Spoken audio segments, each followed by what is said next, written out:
From an early age, I have been fascinated with robots and spaceships and mechanical objects, but not just what we see on the outside, not just that exterior shell, but what is inside, what's underneath that. If you were to pull it apart, what are the wires and the little gears and cogs and everything that makes those things tick? That's what really gets my creative juices going, and it inspires a lot of the work that I do. So I want to show you some things that inspire me to create the stuff that I do, and maybe it'll inspire you as well.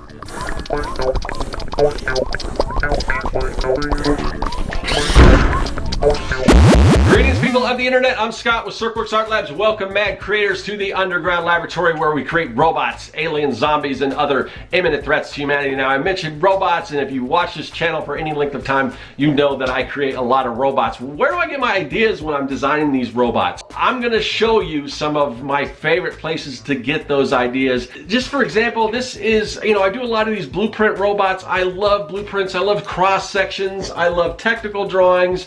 I love cutaways, all that stuff, and you can kind of see how the stuff that I'm going to show you, or you will see how the stuff that I'm going to show you informs kind of the work that I do like this. And I do tons of stuff like this. I'll show you some of my examples. I'll show you some examples of where I get ideas from that. I just love drawing little detailed mechanical things, and if you do too, then this is going to be a treat for you, because I'm going to show you some really cool stuff, hopefully some stuff you haven't seen before. So without any further delay, let's dive into it.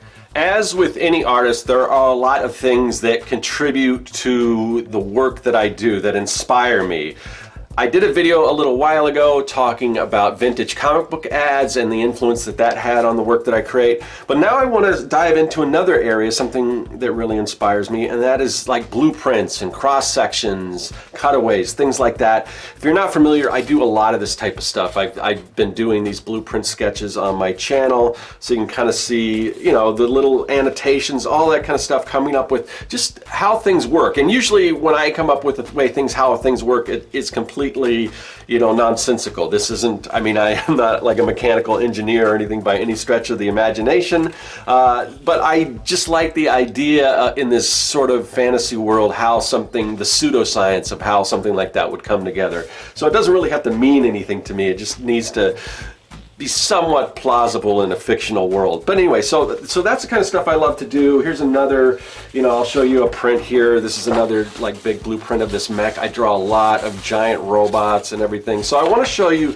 some things and where I get some of my ideas and some of the stuff that I just love to collect, that I refer to when I'm creating some of this stuff. And I also want to dive into this book here. It's kind of my latest acquisition, this book, Lair, Radical Homes and Hideouts of Movie Villains, because if you know me, I'm doing this right now from my underground lair, so it's fitting that now I've got this thing in the underground lair, and it's all about layers. So anyway, so I'm just going to show you a few of the things here.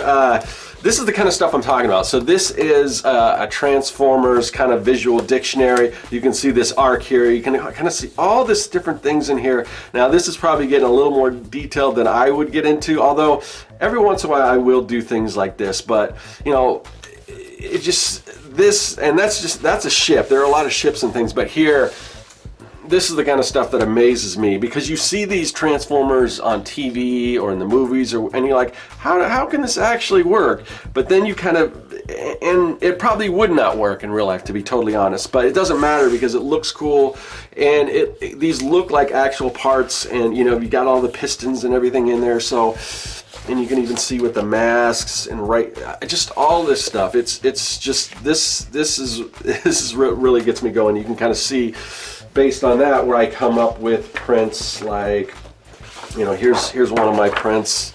It's just a giant mech, and you can kind of see some of that stuff in here. Not much of it here in this particular illustration, but you can definitely see the inspiration there. Let's see another one. I'll show you this one here. This is my Mech Daddy print. All this stuff, if you are interested, all this stuff is available at Serkworks.com, these prints and everything. But yeah, and even if it's not, one of the things that really, it's a small thing, but if you've seen Star Wars, the character C-3PO, he's pretty much covered in metal, but around his torso, you can see all these wires and everything, and for whatever reason, that was the most interesting part to me of C-3PO. It's like, oh man, you can see something in there, why is that exposed and everything? So even if it's little panels and everything that are kind of you can see through, or the panels off or whatever. Even in here, that kind of stuff, I just really love drawing all that kind of thing. And again, this is sort of a transformer where it's like a, you know, I don't know, like a lifted Cadillac that turns into this sort of mech daddy, you know, pimp guy. So, you know, that's the kind of stuff I get into. And again, here we go. Here's Megatron. So yeah, that stuff here. And of course, I'm a huge fan of Star Wars. I've got a bunch of the Star Wars cross-section books here that I can get inspiration from. This is from like the prequels. Episode 1, I believe, is when this came out. But look at all the detail and stuff in here. You can see all the little ships, and this also shows kind of the scale of how big this is. Because if you've seen, I think these are those little tanks, if I'm correct, and if you saw those, I mean, they're tank size, so that gives you a sense of scale about how big this ship actually is. Here, yeah, you can see these little tanks here compared to that, so it's real cool. Again, here with all the little battle droids and everything. And as much as I'm not a huge fan of the prequels, the production design on these movies is really, really incredible. I mean, I love that kind of stuff. But you don't usually get to see this stuff. And, you know, I'm sure when they create these ships in the movies, they don't take any of this into consideration. It's probably up to an artist to come back and kind of like, okay, we've got this big area over here. What is this for? And then they kind of come up with all this stuff. And then we can fold out. Here's a lot of big fold outs here. Here's like the command ships, and I love the fact that these fold out so much. So there's that, and of course we can go into some more classic stuff like the original trilogy here. Here's another, you know, we've got the Death Star. Look at that. And we'll see a little more versions of the Death Star. And the other thing is, I don't know how much of this stuff is canon, because if you look at this, once we look into the book Lair, you'll see their version of the Death Star, and it looks a little bit different. So, you know, any artist's interpretation can be different, because this isn't a real thing. It wasn't actually constructed. It's just up to somebody else to kind of make up what it looks like. And here you can kind of see the power source of the Death Star. I really like this here where you can kind of see these like heating elements, like if you were to look at the back of a refrigerator. And that's kind of key when you're designing this stuff. Look at real stuff. I've got a Pinterest. If you go to my Pinterest, I think I've got something with a bunch of different cross sections, a board with a bunch of different cross sections, and just mechanical machinery. And that's where I get some of my ideas. Here's the Millennium Falcon, X-Wing. You know, these are just great books, and I've got them both as these hardcover collections, and then I also have a bunch of them that are just right here that are just, you know, soft cover fold outs. So, man, yeah, I love this stuff. And then I've got, here's another collection. Yeah, so these are similar. I've got this big hardcover book. But yeah, so a lot of the stuff that I have is Star Wars. Like I said, I've got a few Transformers, things like that. But I just love the idea of inventing things. So I even have prints like, you know, where I basically invent these inventions that could never really happen in reality.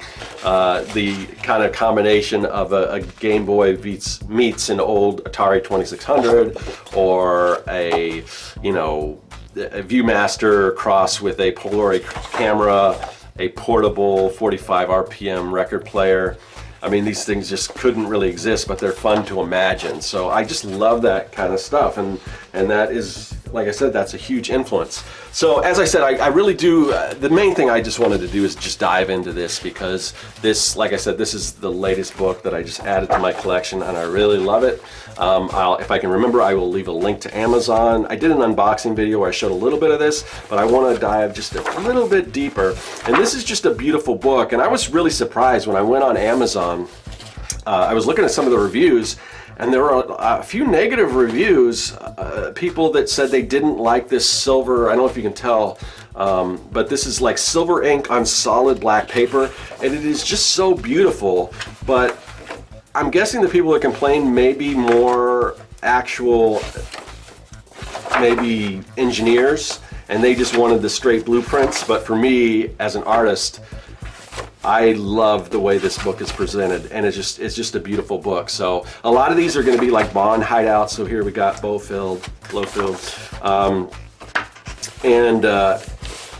so which was this Doctor No? I forgot which movie this is from.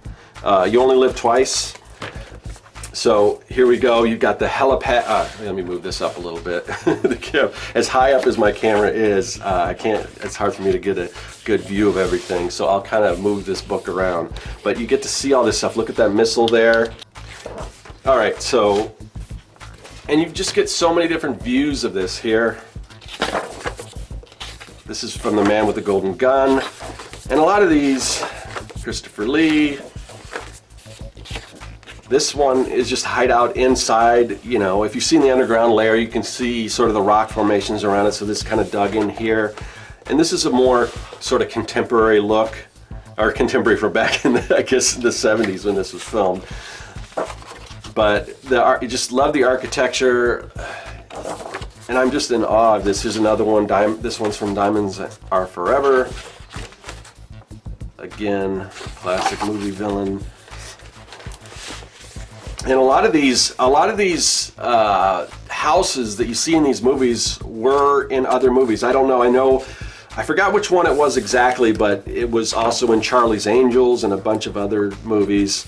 But just love these. And again, this silver ink on this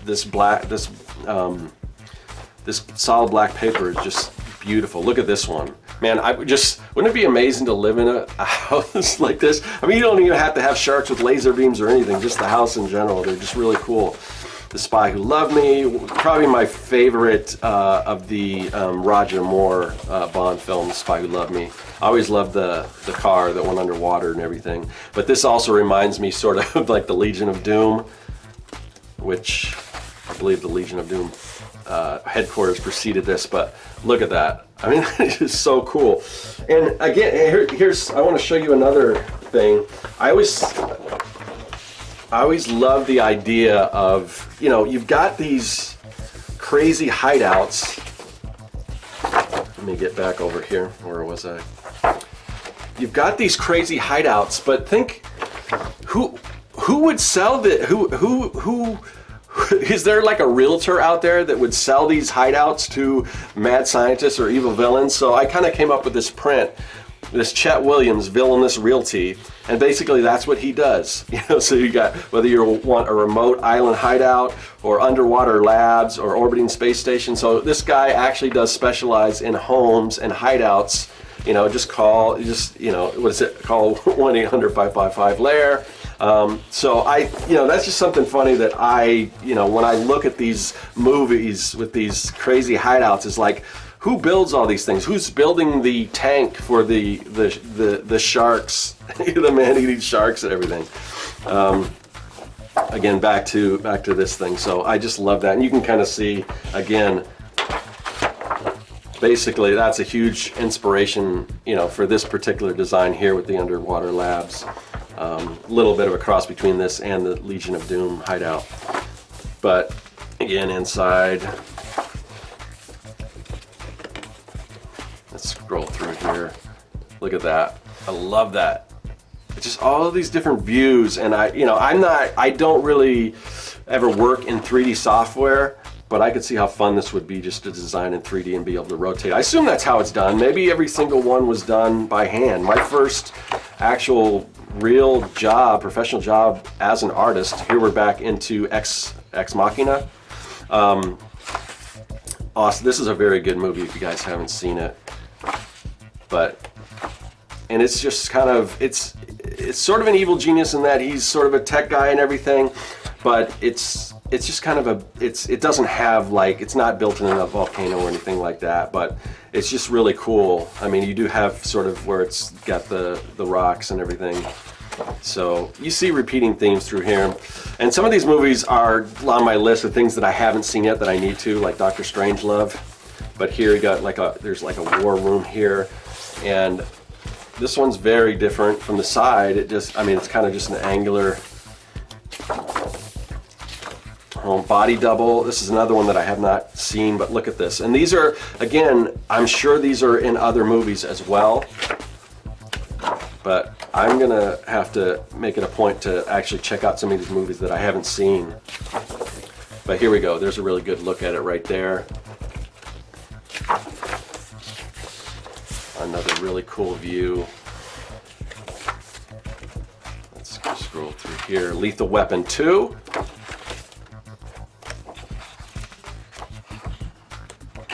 And we got the, oh, I remember, this is the guy, you've seen Lethal Weapon 2, the diplomatic immunity guy. Love that scene. Very cool. Oh, wow, man, look at that. I mean, it would just be amazing to actually not only, you know, like I said, when I design this kind of stuff, it's really not functional, but the people that design these houses, because these are, a lot of these are actually, like I said, real houses that they film these on location at. Some of them are models and everything, but a lot of these are real houses. This is a real house, and this probably appeared in more than just this film. Which one was this? Is this North by Northwest? Definitely seen that one, Alfred Hitchcock. Some of these just bring back memories, and I'm like, when you look at them, it's like, oh, I remember that part in this house or whatever. I remember that scene. So this is probably my favorite of all time. This is Superman the movie. If you haven't seen Superman the movie with Christopher Reeve, Gene Hackman, I mean, it's amazing. But it's in, I think, you know, it's in New York in the you know, subways, and you can kind of even see here where it's got, it's kind of like it's flooded, like an old subway station, and you can see with the mentioning the tracks and everything like that. But here, look at that, and you can see here the pool. I mean, if you have seen this movie, all this stuff just these memories keep rushing back because it was such an iconic hideout. Here you go. This is, you know, sort of that faux beach area, and over here, if you remember when he's coming up with his plan, he's got the map of the U.S. here, and then when Otis, his psychic, wants to have a little place called Otisburg, and Lex Luthor gets all upset because he changed one of the names to one of the cities because everything was Lex this, Lex that. Another great movie, Incredibles, which, you know, this is sort of based on, you know, a lot of these old Bond. It's more of an homage to that kind of thing. But look at this, you've got this long walkway right here. You can kind of see that angle of it right there. This also reminds me of sort of an X-Men with Cerebro. But look at that. Even the photographs look great with the silver ink over black. And here we go, Star Wars. Now this is kind of what I was talking about. And the cool thing about this book is it talks about all the villains and everything. And I haven't read it yet, but here. Look how amazing that is. And like I said, it's not going to do justice unless you are actually looking at it. But I can compare this to that other Death Star picture, and it looks totally different. It doesn't look the same. So it's up to the interpretation of the artist, but it's just so cool to see that in the silver ink on black. And again, so anyway, I mean, I'll kind of rush through some of these other, you know, there's the Ghost Rider. A lot of these movies I haven't seen. Again, these are ones that I'm just going to have to check out. But this is just a beautiful book. Look at this. Look at the architecture on that. Just awesome. And then I'll just kind of leave this here. Look at that. Isn't that amazing? So yeah, this book, Lair, Radical Homes and Hideouts of Movie Villains. Really awesome book. I recommend if you, I mean, like I said, it's just a beautiful book. I'm just so happy to have this in my collection, and just to add to all this other stuff that I have, and hopefully you can kind of see why this stuff, you know, why I get this reaction out of this material, and why it's so inspiring to me, and why I create the things that I do. So yeah, that's gonna about wrap it up. Hopefully you enjoyed this. I certainly did. All right, so there you go. Now hopefully you get a bit of a better understanding of where I get my ideas from when I'm designing blueprint robots or some of these technical drawings that I come up with. And yeah, there's just tons of cool resources. If whatever's available, I'll try to find ways to link to that on Amazon where you can get. Some of them are older and you may not be able to get them, but this one, you know, I think this is probably the most impressive of all the things I showed. And this book is still available on Amazon. I'll leave a link to where you can get this, but man, this is like my new prized possession. But I love all this stuff. So if you're into that kind of stuff too, let me know in the comments section. Do you like drawing robots? Do you like drawing spaceships? Do you like drawing all the little noodly details? If you are, I mean, then you're right there with me, because I love that stuff. Anyway, let me know in the comment section. I'll see you guys later. That is all. Hey, thanks for watching. If you like what you saw and you want to see more, hit that subscribe button. Also, you can follow me at Serkworks on social media, and now you can support the work that I do on Patreon. Do you like making comics? Then go to Serkworks.com and pick up the Comic Maker Starter Kit. It's packed full of fonts, brushes, templates, and more. And best of all, it's totally free.